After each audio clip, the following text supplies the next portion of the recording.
Good evening everyone. अपने career में जब मैं अभी मैनेजर नहीं था, एक जूनियर था, मैं हमेशा चाहता था कि मैं एक दिन मैनेजर बनूं। पर अंदर ही अंदर मुझे ये भी डर था कि अगर और जब भी मैं मैनेजर बन गया या बना दिया गया, तो क्या मैं मैनेज कर पाऊंगा? मैं कैसे मैनेज करूंगा, मुझे ये पता नहीं था। आई वॉज नॉट श्योर कि मैनेजर मैनेज करते कैसे हैं। दिमाग में कुछ आइडियाज थे, पर वो सब तीर तुक्के या अंदाजे थे। लगभग सबके साथ यही होता है। अनलेस कोई आपको सिखाए, ट्रेन करे या कहीं आपने पढ़ा हो, you don't really know how to manage. आप फेक कर सकते हैं, एक्टिंग कर सकते हैं, पर अपनी सच्चाई आपके दिल को पता है। I meet so many persons who don't know how to manage even after doing a diploma, degree और इवन पीजी इन मैनेजमेंट। उनको मैनेजमेंट की थ्योरी का पता होता है, but they don't know how to manage in practice. मैं ऐसे अनगिनत लोगों से मिला हूँ जिन्होंने सारी ज़िंदगी मिडल या सीनियर मैनेजमेंट लेवल पर गुजार दी। वो रिटायर हो चुके हैं या रिटायर होने की कगार पे हैं, पर उन्हें मैनेजमेंट नहीं आती, मैनेज करना नहीं आता। They have been a torture to all their team members, all their career, besides being a stumbling block to economy and the country. बीते 30 सालों में हिट एंड ट्रायल से और कुछ किताबें पढ़कर, कुछ सीनियर्स को देखकर, सुनकर, उनसे सीखकर और ढेर सारे तजुर्बों यानी एक्सपीरियंसेस के बाद मैंने जानना और समझना शुरू किया कि मैनेजमेंट दरअसल होती क्या है, मैनेज करते कैसे हैं। आज इस वीडियो में मैं बहुत विस्तार में तो नहीं जा रहा, पर उन 2 मेन क्वालिटीज़ के बारे में बात करूँगा, जो मेरी समझ में सबसे कीमती क्वालिटीज़ हैं, जिनके बिना कोई मैनेजर सही मायने में मैनेजर कहलाने लायक नहीं होता, वो अधूरा है। मैंने अपने करियर में कई मैनेजर्स देखे हैं, उनके साथ या उनके अंडर या उनके ऊपर काम किया है, कच्चे-पक्के, अच्छे-बुरे, हर तरह के मैनेजर्स। और मैंने ये पाया कि अधिकांश इनइफेक्टिव और इनकम्प्लीट या वीक मैनेजर थे, जिनमें ये दोनों क्वालिटीज़ या नहीं थी या इन क्वालिटीज़ के इस्तेमाल करने की स्थिति में वो नहीं थे।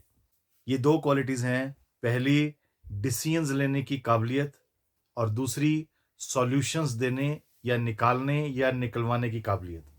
आइए एक-एक करके दोनों क्वालिटीज़ को समझते हैं। पहला, डिसीजन मेकिंग कैपेबिलिटी और एबिलिटी। आपको वो एडवर्टाइज़मेंट याद होगी जिसकी क्रेडो लाइन थी, an idea can change your life. उसी तरह a decision can change your life. एक डिसीजन आपकी लाइफ बदल सकता है। सिर्फ आपकी ही नहीं, आपकी कंपनी की, आपकी कंट्री की। इन इफेक्ट एक डिसीजन किसी डेस्टिनी को बदल सकता है। डिसीजन बहुत बड़ी बात होती है। हर डिसीजन का या तो रिवार्ड होता है या पनिशमेंट होती है, पर असल में क्या होगा ये पहले से पता नहीं होता। अंडरस्टैंड करना पड़ता है, एस्टिमेट करना पड़ता है। शायद इसीलिए अधिकांश मैनेजर्स डिसीजंस नहीं ले पाते। As a manager you should have the confidence and ability to take decisions. मैंने अक्सर देखा है कि कई मैनेजर डिसीजन लेने से डरते हैं, कतराते हैं।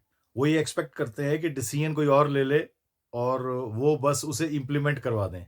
पर असल लाइफ में ऐसा नहीं होता। It doesn't work like that. जब तक आप डिसीजंस नहीं लेंगे, आपकी मैनेजर वाली हड्डियाँ मजबूत नहीं होंगी, आपकी रिस्पेक्ट नहीं बनेगी, आपको और अथॉरिटी नहीं मिलेगी, आप राइज़ नहीं करेंगे।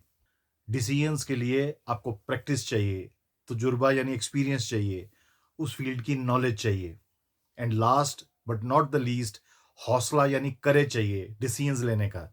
सारी प्रिकॉशंस और सारे होमवर्क के बाद भी फेल होने के डर को फेस करने आना चाहिए। डिसीजन के गलत हो जाने के डर से यदि आप डिसीजंस नहीं लेंगे, तो आप कभी तरक्की नहीं कर सकते। कैलकुलेटेड रिस्क वाले डिसीजंस सबसे इफेक्टिव टीचर होते हैं। हर रोज सुबह से शाम तक किसी भी लीडर या मैनेजर या हेड के सामने दर्जनों ऐसी सिचुएशंस, ऐसे डायलेमास, ऐसे क्रॉस रोड्स आते हैं जब डिसीजंस यानी फैसला लेना बहुत मुश्किल हो जाता है। समझ नहीं आता कि इस तरफ जाएं या उस तरफ जाएं, करें कि ना करें। कुछ डिसीजंस को छोड़कर मोस्ट डिसीजंस मुश्किल और कड़वे होते हैं। आपको हर बार ये लगेगा कि काश ये डिसीजन आपको ना लेना पड़ता, काश कोई और ले लेता ये डिसीजन। बस वही मौका है मेंटली ग्रो करने का। सोचें, समझें और सिचुएशन की ज़रूरत के हिसाब से डिसीजन लें, ज़रूर लें। अक्सर ऐसा होता है कि दोनों या तीनों या सभी ऑप्शंस में कुछ ना कुछ रिस्क होता है।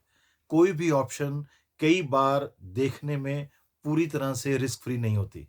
ऐसे में आपको सबसे बढ़िया या सबसे कम नुकसानदेह डिसीजन लेने की ज़रूरत होती है। ये एक ऐसा आग का दरिया है जिसे पार करना ही पड़ता है to be a good, mature, respected and successful manager और लीडर। इस बात को आप दोनों तरफ से समझ सकते हैं। लीडर या मैनेजर को डिसीजन लेना पड़ता है और उस डिसीजन के नतीजे की ज़िम्मेदारी भी। या अगर उल्टी दिशा से देखें तो डिसीजन और ज़िम्मेदारी जो लेगा वो लीडर या मैनेजर है या बनने लायक है। आइए अब दूसरी क्वालिटी की बात करें, यानी solution finding and solution giving ability and capability. मैंने अपने करियर में देखा है कि हर कोई लीडर या मैनेजर बनना चाहता है, पर प्रॉब्लम्स फेस करना नहीं चाहता। हर कोई राजा या नेता बनना चाहता है, पर संघर्ष नहीं करना चाहता। ऐसे लोग यदि गलती या किस्मत से लीडर या मैनेजर बन भी जाएं, तो बुरे लीडर या मैनेजर साबित होते हैं। पर रियलिटी में इस सोच वाले व्यक्ति लीडर या मैनेजर एक्चुअल में नहीं बनते। ये बात बहुत जल्दी मुझे समझ आ गई थी कि अगर कोई प्रॉब्लम नहीं होगी, तो सॉल्यूशन की भी ज़रूरत नहीं होगी और ना ही ज़रूरत होगी सॉल्यूशन ढूँढने वाले की। मैनेजर या लीडर की ज़रूरत ही इसीलिए है क्योंकि डिफ़िकल्टीज़ हैं, प्रॉब्लम्स हैं। कोई चाहिए जो सॉल्यूशंस निकालता रहे या सॉल्यूशंस निकालने की प्रोसेस को लीड और कोऑर्डिनेट कर सके या उसकी ज़िम्मेदारी ले। एक टाइम था मेरे करियर की शुरुआत में जब मुझे बहुत गुस्सा आता था, जब कोई भी टीम मेंबर या जूनियर सुबह-सुबह मेरे पास आकर बैड न्यूज़ देता था या प्रॉब्लम्स शेयर करता था। प्रॉब्लम्स नो डाउट अनवांटेड होती हैं, अनवेलकम होती हैं, अनकंफर्टेबल होती हैं, अगली होती हैं, डिस्टर्बिंग होती हैं। हर कोई चाहता है कि सब अच्छा ही अच्छा हो, सब कुछ अनइंटरप्टेड हो, पर ऐसा होता नहीं प्रैक्टिकल लाइफ में। प्रॉब्लम्स डू अराइज, स्मॉल और बिग, ओकेजनल और रिपिटेटिव, ईज़ी, डिफिकल्ट, नास्टी। फिर एक दिन किसी कारणवश जब मैं एक हॉस्पिटल के इमरजेंसी वार्ड में गया, तो वहाँ का नज़ारा देखकर मैं हिल गया। मैंने देखा कि वहाँ ड्यूटी डॉक्टर्स एक के बाद एक trauma cases, accident cases, heart attack और ना जाने कैसे-कैसे केसेस रिसीव, अटेंड और मैनेज कर रहे थे। बिना घबराए, बिना पैनिक किए, बिना माथे पर किसी शिकन के, कूलली, बिना कोई कंप्लेंट किए। And the beauty was that many of those doctors were quite young. मेरे दिमाग में ये बात आई कि अगर ये सब डॉक्टर्स भी एक्सपेक्ट करना शुरू कर दें कि रोज बस अच्छे-अच्छे साफ-सुथरे आसान केस आएँ, तो कैसे चलेगा? From that day, my whole perspective and attitude towards problems changed.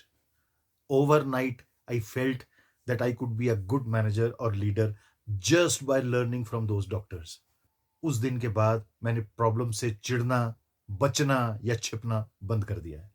I started accepting and managing problems like those emergency and trauma doctors. I became mentally tough and cool. शुरू में मुश्किलें आईं, पर बाद में बहुत जल्द सब नॉर्मल हो गया।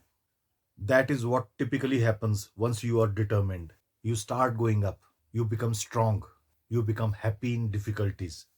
एक कामयाब और अच्छा इफेक्टिव मैनेजर या लीडर बनने के लिए आप में ये दोनों क्वालिटीज होनी ज़रूरी हैं। पहली, एबिलिटी टू टेक डिसीजंस और दूसरी, ability to find solutions. Thank you for your time. God bless you.